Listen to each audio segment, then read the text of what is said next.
Tiens, salut Dark Maul, quoi de neuf? Eh bien, figure-toi que je viens de trouver un vieux magazine. Et il parle de nous, les prodeurs.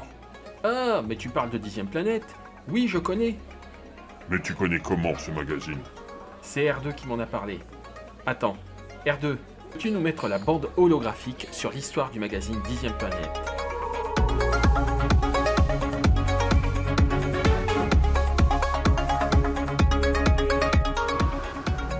Alors, l'aventure Dixième Planète n'aurait pas existé sans Jean-Marc Deschamps, alias le professeur Kelp. Car nous sommes amis de longue date, bien avant Dixième Planète. Et Jean-Marc avait été approché lors du Salon de la Maquette, parce qu'il était exposant en tant que maquettiste, par Jean-Marie Mongin, le créateur de Dixième Planète, et qui était en même temps le directeur général du groupe de presse Histoire et Collection. Et c'est lui qui, en créant Dixième Planète, avait besoin de contributeurs, de collaborateurs, de rédacteurs dans le magazine. Et donc, Jean-Marc me dit, tiens, il y a quelqu'un qui est en train de créer un magazine. Et à ce moment, j'étais en train de développer un site internet pour parler des produits dérivés Star Wars. Alors, je me dis, tiens, je vais contacter ce monsieur pour voir un petit peu ce qu'on peut faire en commun. Mais je ne pensais pas du tout travailler pour son magazine. Et de fil en aiguille, quand on s'est rencontrés, il y a eu un très bon feeling. Et Jean-Marie Mongin m'a proposé d'écrire pour le numéro 1. Et ça, c'était des mois avant la sortie, hein, évidemment. 6 mois avant. Et donc, je lui fournis les textes pour le dossier Star Wars, qui comptait 60 pages sur 100 pages totales du magazine. C'était un gros dossier. Et après avoir livré les textes, on était en relecture, il m'a proposé de devenir le rédacteur en chef de ce magazine qu'il venait de créer, en me disant, moi j'ai créé le magazine, mais je ne peux pas me permettre d'être rédacteur en chef, j'ai des responsabilités de directeur général, je ne peux pas être partout à la fois. J'ai besoin d'un rédacteur en chef, est-ce que ça vous intéresse? Je vous laisse réfléchir. C'était tout réfléchi. Et pas pour la raison que l'on peut penser, c'est-à-dire c'est pas parce que ça parlait de produits dérivés ou de jouets. Non, ce qui m'intéressait, moi, c'était qu'il n'y avait rien de pareil en France. Et je m'étais dit, là, il y a une belle aventure, on va être pionnier, il faut tout inventer. Et là, ça m'a botté, je me suis dit, là, il y a un truc à faire. Banco, je me lance. Alors ça s'est passé, je connaissais Erwan depuis quelques années déjà, et puis le numéro 1 devait se faire, et c'est fait, avec un sujet sur Star Wars, sur les joujoux de Star Wars. Et moi je collectionne Star Wars, mais pas spécialement les joujoux, je ne suis pas assez connaisseur, et puis je n'ai pas une collection sur les joujoux, tu vois. Et donc j'en parle à Erwan, et donc je le mets en contact avec le directeur général, et il lui propose donc d'écrire un article sur les action figures là, et différents engins. Et puis Erwan est resté en tant que… On lui a proposé le poste de rédacteur en chef. Et puis Erwan, comme il savait que Histoire et Collection cherchait des personnes pour travailler en interne, m'a demandé, il cherche quelqu'un, est-ce que tu veux te présenter? Donc je me suis présenté, je me suis retrouvé salarié donc d'Histoire et Collection, tout en créant magazine Dixième Planète. Alors Dixième Planète, c'était le 10e titre des magazines de l'époque. Parce que Histoire et Collection est une maison d'édition qui était spécialisée dans essentiellement le militaria. Alors Dixième, parlant de prodère, donc de produits dérivés, faisait office de, comme dit Erwan, de martien, et comme je dis moi, de verrue parmi toute cette édition-là. Alors c'était des magazines consacrés au militaria, consacrés aux maquettes militaires, consacrés donc à toutes ces choses-là. Donc il y avait déjà des magazines. Maison d'édition, qui dit maison d'édition dit magazine, mais également livre. Et Dixième Planète, dont le titre vient parce que c'était le 10e magazine. Donc voilà, tout simplement. Alors le premier numéro, lorsqu'il est sorti, a été très bien reçu. On l'a fait coïncider avec la convention organisée par la boutique Arkham qui était à salle Wagram, avenue Wagram à Paris, juste en octobre. On venait de recevoir les tout premiers numéros. Et avec Jean-Marie Mongin, on avait notre table d'exposition à l'entrée du salon, et on avait des magazines disposés, et on a vu les premiers lecteurs arriver, les premières personnes qui ont feuilleté le magazine. Et là, on a commencé à regarder, parce que vraiment, on ne savait pas. Nous, on connaissait par cœur le magazine, mais on ne savait pas si ça allait plaire. Et on a vu les retours, les réactions. Et là, on a été rassurés, on a eu les gens qui nous ont félicités. Et cerise sur le gâteau, si je puis dire, il y avait à cette convention Steve Sansweet, le spécialiste américain, dont je connaissais le travail des années auparavant, qui était présent. Et donc, je le vois, je lui offre le numéro 1 de 10e Planète. Il le feuillette et il a eu cette réaction merveilleuse qui a été « Comment en France vous avez réussi à réunir tout ça ?» Je me suis dit, bon là, si on arrive à épater les Américains, on est en bonne voie. La sortie de 10e Planète en octobre 1999 était synchronisée avec la sortie du film épisode 1, qui était la sortie française, car il était déjà sorti dans le monde anglo-saxon bien plus tôt. Et Jean-Marie Mongin avait justement voulu faire coïncider pour que ça fonctionne. Évidemment, pour le lancement d'un numéro 1, il faut profiter d'une vague, c'est logique. Et comme le numéro 1 mettait en vedette les produits dérivés Star Wars, il y avait, ça matchait complètement. À un moment donné, les idées sont dans l'air, hein, au niveau musical, au niveau production. Des fois, on ne sait pas qui a fait quoi avant parce que tout s'entrechoque. Pour connaître, en fait, les idées sont dans l'air. Et 10e Planète est arrivé au moment où, effectivement, le premier épisode sortait. On le savait, bien entendu, mais on n'a pas créé 10e Planète pour le numéro, enfin l'épisode 1. 10e Planète s'est créé bien avant. Mais son premier numéro est consacré à Star Wars, tout simplement parce qu'il fallait surfer sur la vague de Star Wars. Connaissant le succès de la trilogie originale, il fallait fallait être fou pour ne pas traiter de Star Wars. Donc c'est pour ça que le premier numéro est consacré à Star Wars. Un magazine qui parlait de nous et de tous nos copains, mais c'est génial. Regarde, il y a eu 51 numéros pendant 8 ans. R2, mets la suite du fichier.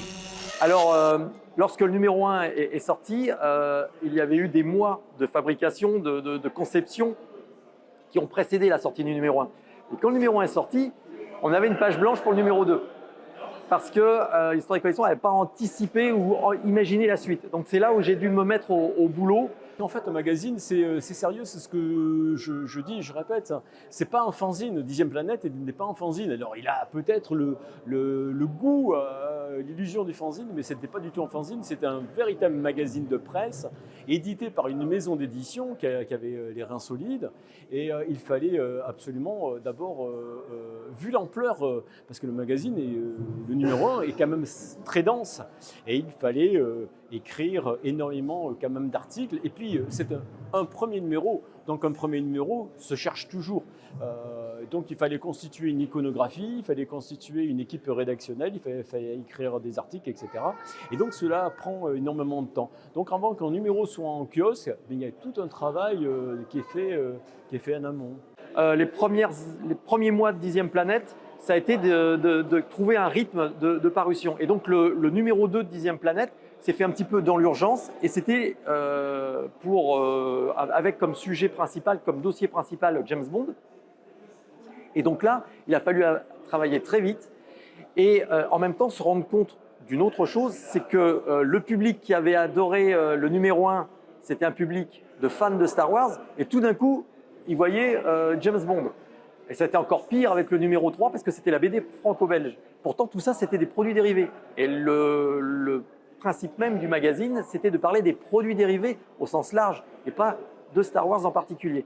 Donc là, on a rencontré une petite difficulté de compréhension du public parce qu'ils avaient assimilé 10e Planète à Star Wars. Et donc, il a fallu repenser un petit peu le magazine, développer des rubriques plus spécifiques pour fidéliser le lecteur et revenir sur des sujets qui l'intéressaient. C'est comme ça que j'ai imaginé le point sur Star Wars, où dans chaque numéro, on revenait sur du Star Wars au niveau de l'actualité. Et puis évidemment, on revenait sur du Star Wars par d'autres biais, sur la mise en valeur d'une collection, la réparation un peu plus tard avec la clinique du professeur Kelp.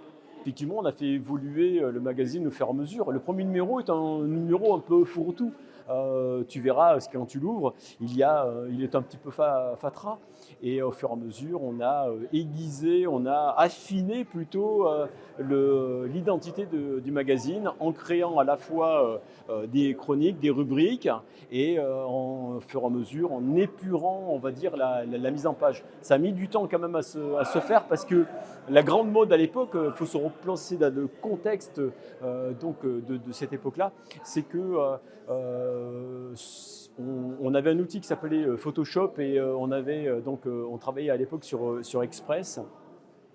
Et il y avait une tendance un petit peu à vouloir mettre beaucoup de photos avec beaucoup de texte sur un espace qui était assez réduit. C'était un petit peu la technique Jean-Marie Mongin, donc le directeur général.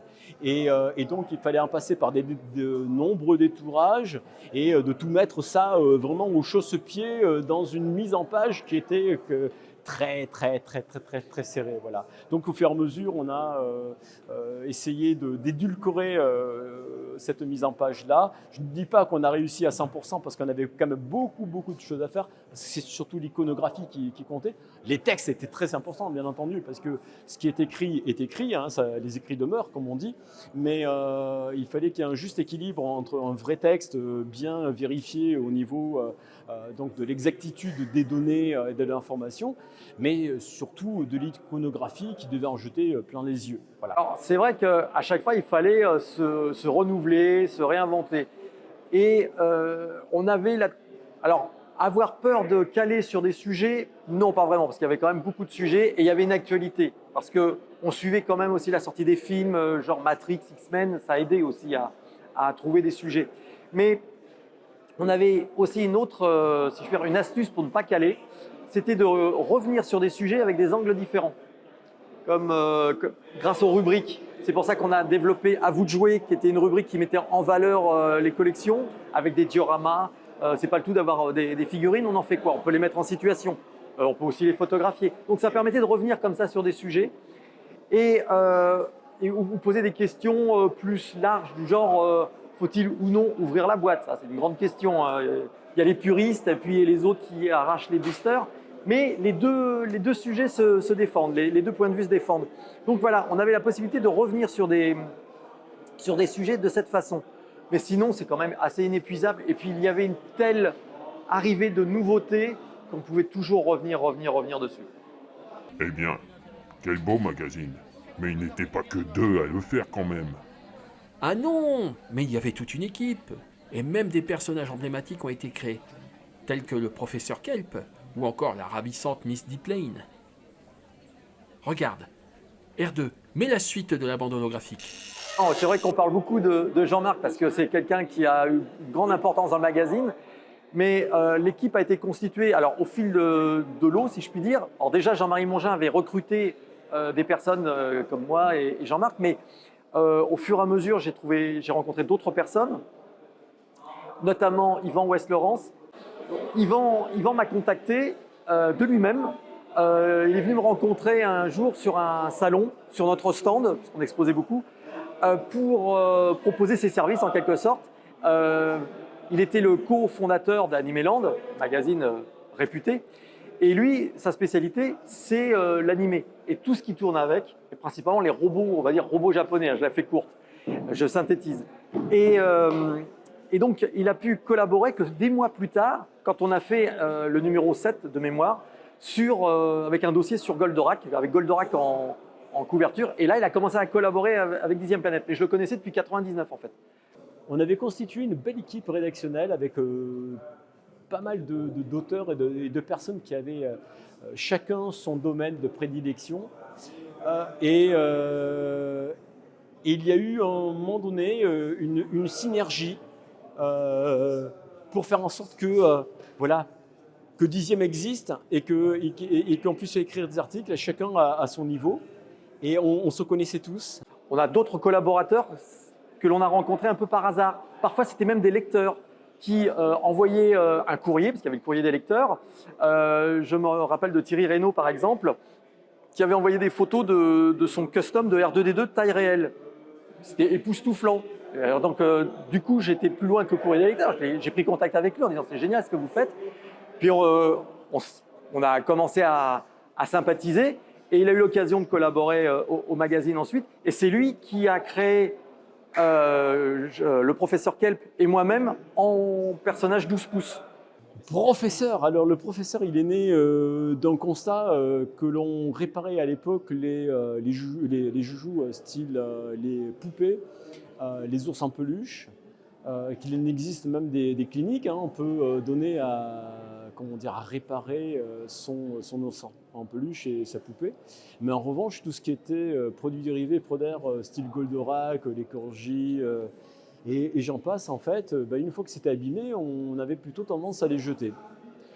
Et je me suis dit, mais tiens, ce serait intéressant de mettre à contribution mes connaissances de modélisme, de maquettisme. J'ai été maquettiste professionnel, comme tu le sais, et puis maquettiste, en tant qu'amateur passionné par la chose. De mettre à contribution mes connaissances, à les mettre à la portée du lecteur et à montrer comment on répare ces joujoux qui étaient mis presque systématiquement au rebut.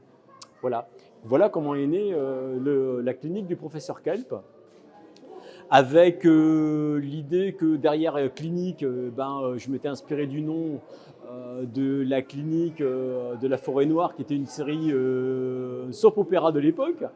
Et le professeur Kelp, qui est ni plus ni moins que l'emprunt du nom du personnage créé par Jerry Lewis dans The Nutty Professor, qui est Dr. Jerry et Mr. Love. Je trouve le film tellement merveilleux, tellement magique, que j'ai emprunté le nom donc de professeur Kelp.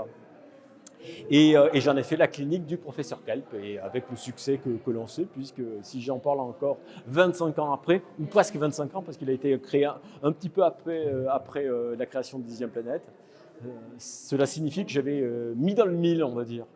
Alors, la naissance de Miss Diplen est assez amusante. C'est que le numéro 1 venait d'être lancé, et Jean-Marie Mongin se dit ce serait bien qu'on ait une mascotte. Ouais, effectivement, pourquoi pas, un petit personnage dessiné qui illustre un peu les articles, pourquoi pas, c'est sympa. Et par connaissance commune, on rencontre Stéphane Louis sur un salon, qui était jeune dessinateur, mais qui n'en faisait pas encore son métier. Il faisait ça en plus de son activité, il était prof à l'époque. Et donc, on se dit, tiens, on va essayer de travailler ensemble, et on lui expose nos idées. Et on était parti sur un gnome, un petit personnage comme ça, qui aurait incarné un petit peu les sujets. Et qu'est-ce qui se passe? Eh bien, de fil en aiguille, je ne sais pas pourquoi, de gnome, c'est devenu une grande rousse aux yeux verts. Je ne vois pas pourquoi. Et la particularité de Miss Diplen, donc, c'est d'être une métamorphe, et elle incarnait chaque sujet. Donc tantôt elle se transformait en Lady Penelope, la marionnette de Thunderbirds, tantôt elle était un Jedi tenant un sabre laser. Louis dessinait à la commande. Et par la suite, comme Miss Diplen a eu du succès, elle est devenue la personne qui répondait au courrier des lecteurs. Bon, maintenant je peux le dire, il y a prescription, c'est moi qui répondais, hein, mais bon. Mais c'était Miss qui répondait au féminin. Et ensuite, il y a eu aussi un développement de Miss Diplen avec un petit strip, une petite BD au début du magazine. Là, il y avait un petit peu libre cours pour Stéphane Louis, et il a commencé à nous dessiner. Donc après, il y avait l'équipe qui apparaissait sous forme de bande dessinée. Donc on a eu nos avatars dessinés. On voyait les coulisses, le bureau en foutoir, ce qui était le cas d'ailleurs. Mais voilà, pour partager avec les lecteurs un petit peu l'ambiance interne. Mais Obi-Wan, tu m'as pas dit qu'il y avait des hors-séries. J'allais y venir. C'est dans la suite du fichier de R2.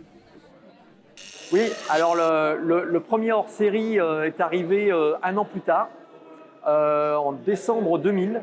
Et c'était donc on répertoriait toutes les figurines 3 pouces 3 quarts de Star Wars, donc les Kenner à Hasbro, de 77 à 2001. Donc on a couvert toute cette période. Et là aussi, ça n'avait jamais été fait en France. Donc ça a été un gros succès. Et ça a permis aussi de lancer les hors-séries, qui étaient une tradition à Histoire et Collection. Ils faisaient beaucoup de hors-séries. Donc ce n'était pas nouveau pour 10e Planète. Mais là où c'était nouveau pour nous, c'était une nouvelle façon de traiter le sujet, sous forme plus de guide que de magazine. Le deuxième hors-série de 10e Planète était consacré à 2001, l'Odyssée de l'espace, puisqu'il sortait en 2001. Donc là aussi, on a fait un petit clin d'œil. 2001, l'année 2001 pointait son nez. Il fallait que je sois au rendez-vous de 2001. moi en tant que passionné du film. Et donc j'ai proposé au PDG de faire un numéro spécial sur 2001, l'Odyssée de l'espace, un numéro hors série. Ça tombe bien, on venait de faire 10e planète. Et le pari, c'était de réunir une petite équipe rédactionnelle, parce que je ne peux pas tout assumer. J'ai tout assumé, j'ai assumé la mise en page du magazine, hein, les photographies, l'écriture, la relecture des articles, mais je ne pouvais pas tout faire. Et donc, c'est pour ça que j'ai eu, recruté Olivier Cabourdin, Olcabour Hangar. Il y a eu Denis Troussard que tu connais, Thierry Reynaud, bien entendu. Et donc, on a fait notre 2001 à l'aide avec une belle iconographie qui imite les images du film de Kubrick. Et là, quand même, la grosse cerise sur le gâteau, c'est d'avoir eu la préface écrite par le conseiller scientifique du film, Frédéric Ordway, un gars quand même qui a travaillé avec la NASA. Hein, c'est pas des moindres, et donc a écrit la préface, et j'en suis vraiment très très fier. Et je me souviens aussi d'une anecdote sur ce hors-série, c'est que nous avons reconstitué l'affiche du film, la fameuse roue, la station spatiale en forme de roue, qui était à l'origine une peinture. L'affiche est une peinture en photo avec les maquettes. Après, il y a eu un travail évidemment sur Photoshop, à tel point que des personnes ont cru que c'était l'affiche du film. Donc on était assez fiers. Il y a un numéro que j'affectionne particulièrement, c'est le numéro sur les effets spéciaux qui a été fait en collaboration avec Alain Bialik, rédacteur en chef et créateur du magazine SFX Magazine. Un gars super charmant, mais vraiment très agréable. La collaboration s'est très bien passée, et lui avait les pages consacrées donc aux effets spéciaux, qu'ils soient de sculpture, de décors, de miniatures, etc. Et en tant que 10e planète, je me suis occupé des prodères en conséquence. Voilà. Ce magazine est un véritable succès. Regarde, tous les copains le lisent là.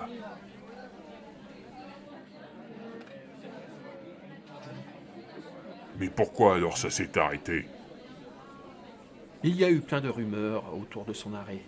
Mais la vraie raison, c'est R2D2 qui l'a. Pourquoi ça s'est arrêté au numéro 51? Le comble, c'est que le numéro 52, qui aurait dû voir le jour à la suite, devait avoir en couverture un personnage d'un film, d'un petit studio qui venait de naître, Iron Man. C'était le film Marvel Studios, c'était leur premier film. Je crois qu'ils ont réussi après. C'est dommage, parce que là, on avait une autoroute devant nous avec tous les films Marvel qui devaient suivre. Non, en fait, c'est des problèmes internes à Histoire et Collection. Le créateur de 10e planète, c'était le numéro 2 de Histoire et Collection, le DG. Mais le PDG du groupe Histoire et Collection, lui, ne partageait pas du tout d'intérêt. Il n'avait aucun intérêt passionné, je dirais, hein, parce que c'est bon, il y avait d'autres intérêts évidemment, mais il n'avait pas d'intérêt pour les thèmes que l'on abordait. Il n'en avait rien à faire, puisque le groupe Histoire et Collection était essentiellement basé sur l'histoire militaire. Donc on était bien loin, on était un peu considérés comme des martiens au sein du groupe. Et arrivé à un certain moment, on l'a su après, il avait mis en vente le groupe Histoire et Collection, et il voulait en fait un petit peu, apparemment, refaire son catalogue pour unifier tous les thèmes abordés par ces magazines. Et donc, il a coupé une tête qui dépassait de la haie, voilà, il a taillé, et ça a été assez brusque. C'était assez brusque. Il faut aussi dire qu'il y avait une petite baisse de vente également, hein, c'est clair. Les forums, il n'y avait pas encore les réseaux sociaux, Internet commençait à se développer, nous faisait un peu de mal dans le sens qu'on était en retard sur les nouveautés. C'est logique. Donc notre force, c'était les dossiers, les rétrospectives, mais la nouveauté, on était devenu très faible, parce que les fabricants eux-mêmes communiquaient via Internet bien avant que nous on soit au courant, donc c'était plus tenable. Donc j'avais demandé une réunion de travail pour envisager avec ma hiérarchie une refonte du magazine, justement pour tenir compte de ces paramètres, essayer de développer avec le web. J'avais déjà commencé à faire des vidéos sur Internet, j'essayais de voir si on pouvait apporter du contenu numérique supplémentaire qui vienne compléter ce que le lecteur pouvait avoir entre les mains avec son magazine. Et je m'attendais à une réponse mitigée, une négociation, une discussion. Et j'ai eu en réponse, bah non, on arrête le magazine, c'est plus simple. Voilà. Et donc ça a été licenciement économique en ce qui me concerne. Et les autres collaborateurs qui étaient des pigistes, eux se sont retrouvés sans aucune possibilité d'écrire dans le magazine. Voilà. Donc ça a été très très violent. Et surtout, le pire pour moi, c'est qu'il m'a été donné comme instruction de ne pas en parler. Parce que je l'ai su que quelques mois avant la fin du magazine. On me l'a dit avant. Et on m'a dit, il ne faut surtout pas communiquer dessus. Donc j'en ai parlé à personne. Brave soldat. Et quand mon patron me dit quelque chose, je suis bien obligé de le faire. Et en même temps, je me suis dit, on ne sait jamais, le connaissant, il peut peut-être se raviser. Donc ce n'est pas la peine non plus de laisser entendre que le magazine va s'arrêter. Si peut-être, il va continuer. Voilà. Et là, ça n'a pas été le cas. Et quelques temps plus tard, il a révélé le poteau rose en disant qu'il avait mis en vente depuis 1 an le groupe Histoire et Collection. Donc là, tout le monde a compris pourquoi 10e s'arrêtait. En fait, tout magazine évolue et c'est comme ça que ça perdure. Alors, on a fait évoluer 10e en créant de nouvelles rubriques. 10e a pu se faire parce qu'il y avait une actualité cinématographique et télévisuelle quand même assez intense. Que la technologie a permis de faire évoluer également la fabrication de tous nos chers joujoux, nos chers prodères. On est passé quand même de la maquette et du joujou à des objets super bien manufacturés. On aurait pu continuer sur des sujets. Il y avait la lancée des films de la Marvel. On aurait pu traiter encore de l'anime. On aurait pu...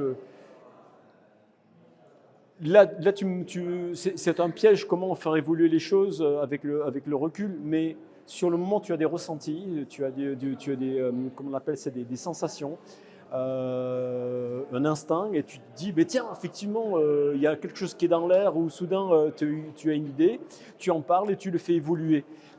Et ça se passe comme ça. 10e aurait pu encore vivre encore quelques belles années. Je ne dis pas qu'il aurait pu perdurer ad vitam aeternam, parce que tu sais très bien que des magazines, on a déjà vécu ça. Nous, en tant que passionnés de magazines donc de lecture, tu sais très bien que des magazines se font, disparaissent et se recréent. Tu prends PIF, par exemple, il en est, je ne sais pas, à combien tième de réincarnation. Mais 10e aurait pu encore perdurer, ne serait-ce qu'en changeant quelques sujets, peut-être en favorisant, en allant par exemple faire des reportages directement dans les maisons, les constructeurs et les fabricants. On va dans une usine et puis on va filmer, on va parler avec le PDG, avec le responsable collection, etc. Et on aurait pu montrer la fabrication de nos chers joujoux, etc. Voilà, il y avait plein d'autres pistes, d'autres possibilités pour que 10e puisse se perdurer. Voilà, c'est la vie. Franchement, je regrette de ne pas avoir pu suivre Marvel parce qu'il y avait tellement de choses à raconter. On avait déjà abordé on avait déjà abordé les Marvel, mais de différentes manières. On avait suivi les X-Men. Mais là, c'était beaucoup plus vaste. Et il y avait vraiment quelque chose de nouveau. Et je me souviens, et pour avoir continué à travailler dans le domaine, avec mon site internet après et ma chaîne YouTube, c'est que pour avoir rencontré des professionnels des produits dérivés et notamment des jouets, notamment chez Hasbro, qui avaient la licence Marvel, je leur ai dit, mais vous savez que les films qui vont sortir les uns après les autres vont se compléter, que c'est un crossover. Ça se faisait pour les comics, mais pas pour les films encore. Ils ne comprenaient pas. Puis ils ont compris après quand ça s'est développé. Et c'était vraiment passionnant à suivre. Et ça, je regrette de ne pas avoir été dans avoir suivi ça comme j'ai pu suivre les Star Wars à ce moment-là. Alors ça s'est fini comme ça. Eh oui, et pourtant, on en parle de plus en plus. On peut parfois sur les salons croiser le professeur Kelp, ou encore tomber sur une BD avec Miss Lip Lane. Et même des expressions et des mots comme kidulte ou encore prodeur sont de plus en plus utilisés. Alors, j'insiste sur une chose. Prodeur n'est pas inventé par Dixième Planète. Prodeur est arrivé dans les pages de Dixième Planète, inventé par Jean-Marc Deschamps. Voilà la petite différence. Et c'était pour, mais ça il l'expliquera sans doute mieux que moi, c'était pour condenser le terme produit dérivé. Parce que quand on est un magazine qui parle de produits dérivés, et qui ne parle que de ça, et à un moment on se dit mais on dit toujours la même chose, il n'y a pas beaucoup de synonymes, donc il a fallu en inventer un. Et donc, il a condensé produits et dérivés pour faire Proder, pour qu'on n'ait pas tout le temps à répéter le terme produit dérivé. Ben oui, j'en suis fier. Oui, c'est un terme qui m'est venu parce qu'à un moment donné, on utilise le terme de produit dérivé, produit dérivé, produit dérivé, produit dérivé. Et toi qui viens du militaire, tu sais très bien le nombre d'acronymes qu'il y a dans le monde militaire. Et alors, je ne dis pas que je me suis inspiré du monde militaire, mais soudain, ça a fait sens de contracter produit dérivé et d'utiliser la première syllabe de chaque mot pour en faire le mot Proder, qui est devenu donc un mot courant, un nom courant, que j'ai déposé avec l'INPI.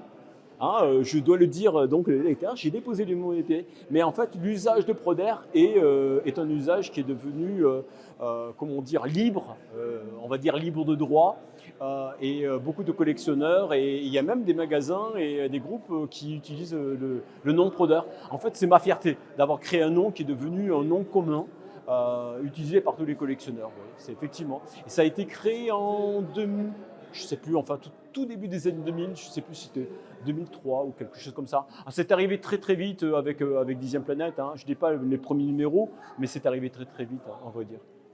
Equidulte, je l'ai rendu populaire dans les pages du magazine. C'est dans mon édito du numéro 6 où j'ai fait allusion à ce terme francisé, qui veut dire en fait, c'est le mix entre adulte et adolescent. Et c'est les jeunes adultes qui ont une nostalgie pour leur enfance ou ce qui leur rappelle leur enfance. Et donc c'est comme ça qu'on désignait à ce moment-là les personnes qui s'intéressaient à tous ces objets de collection. Et le comble, c'est qu'à l'époque, le PDG de Histoire et Collection, voyant que ça accrochait, a tout de suite déposé la marque Kidulte, la version française, avec le E à la fin. Et bizarrement, à ce moment-là, les professionnels ont plutôt utilisé le terme adolescent. Et Kidulte revient à la mode maintenant. Depuis 2 ans à peu près, les professionnels du marketing utilisent le terme Kidulte. Et ça me fait doucement rire parce qu'ils expliquent ça à la presse, aux journalistes, en disant « Vous comprenez, c'est nouveau ». Bah non, on en parlait déjà il y a 25 ans dans Dixième Planète. J'ai l'impression que Dixième Planète, c'était comme une machine à voyager dans le temps. Tu as raison, c'est une magnifique encyclopédie qui fait remonter plein de souvenirs. Tiens R2, mets la fin du programme holographique. Je crois que Erwan et Jean-Marc ont aussi des souvenirs à partager. Mon meilleur souvenir, alors là c'est très très compliqué parce qu'il y en a énormément. Meilleur souvenir, c'est le lancement du magazine. C'est certain d'avoir voir le visage des premiers lecteurs, le retour des professionnels aussi, toujours assez épaté, en disant mais comment vous avez fait pour avoir autant de documents, surtout sans passer par nous. C'est ça surtout qui est intéressant. Donc ça c'est des fiertés, Et puis les meilleurs souvenirs, c'est du quotidien. On est tout le temps. C'était je dirais pas du 24 heures sur 24, mais c'était ma vie pendant 9 années. Donc franchement, j'étais tout le temps à vivre au rythme des bouclages. Donc c'est difficile de trouver un souvenir. Mais je ne sais pas si c'est le meilleur souvenir, mais je me souviens une fois que j'ai fait 36 heures d'affilée au bureau. J'ai vu les collègues arriver dans les bureaux d'Histoire et Collection le matin. On est tous arrivés le matin. Je les ai vus partir le soir.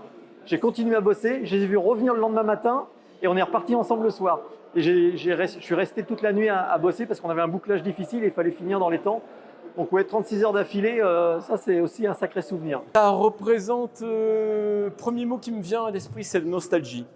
Nostalgie d'une merveilleuse époque, même si on a eu à subir avec Erwan pas mal de déconvenues, on va dire en interne, parce que tu sais très bien que les magazines, c'est pas toujours facile à faire vivre et on va dire entretenir. Mais oui, nostalgie parce que nous avons vécu une très très belle époque. L'époque d'abord de création du magazine, quand tout ce qui est en rapport avec une création, c'est toujours positif, bien entendu, on y met ses tripes là-dedans. Et que surtout, on a fait participer à cet élan de la création des salons collector, comme on appelle. Donc à l'époque, c'était les Paris Jouets Collection, les Arkham, etc. Et oui, ça nous fait remonter le temps à une époque où il y a eu une période de transition et de création. Nous étions en terrain vierge. Voilà, et cette époque-là est révolue, mais voilà, on y repense et ça fait plaisir. Bien entendu, ça fait plaisir. Alors dans ma vie, 10e planète, c'est quand même un grand moment. Forcément, c'est une aventure, mais c'est dans ma carrière professionnelle, il y a eu un avant et un après. Avant, j'étais journaliste audiovisuel. Histoire et collection, et Jean-Marie Mongin m'a donné une chance incroyable, c'est de devenir journaliste de presse écrite. Je n'avais pas eu l'occasion encore de me frotter à la presse écrite et d'avoir les galons de rédacteur en chef. C'est quand même quelque chose d'important. Et depuis, j'ai continué ma carrière dans la presse écrite. Et je suis toujours rédacteur en chef de magazine. Donc, il y a vraiment eu un avant et un après. Et ça, je ne l'oublierai jamais. Et je n'oublierai jamais Jean-Marie Mongin, d'ailleurs, à ce sujet. Et donc, 10e, c'est quelque chose qui m'a manqué. Je vivais au rythme des bouclages. D'ailleurs, quand ça s'est arrêté, je me suis retrouvé un petit peu… j'ai eu une sorte de baby blues, je ne sais pas comment on peut dire.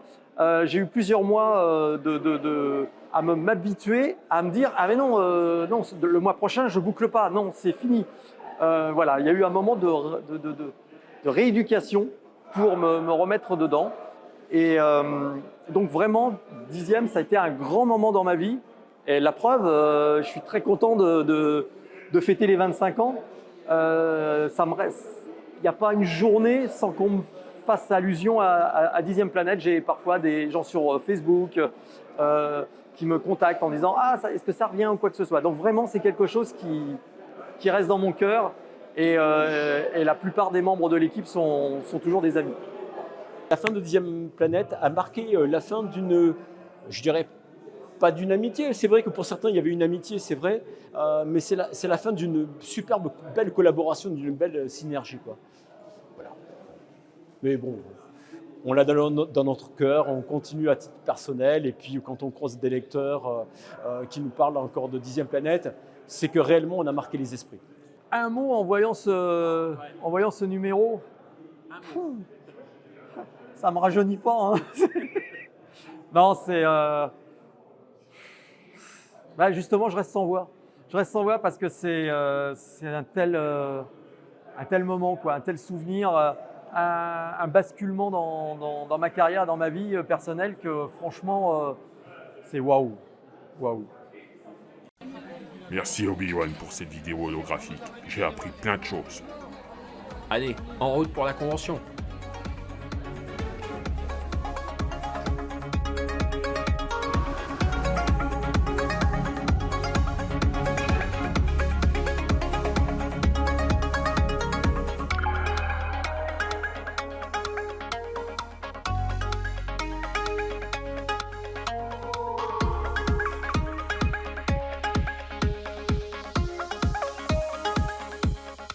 Franchement, s'il y a un produit dérivé qui doit me rester, c'est très difficile parce que vraiment, ça dépend des jours aussi. Il y en a un, c'est Titus le petit lion en pouette.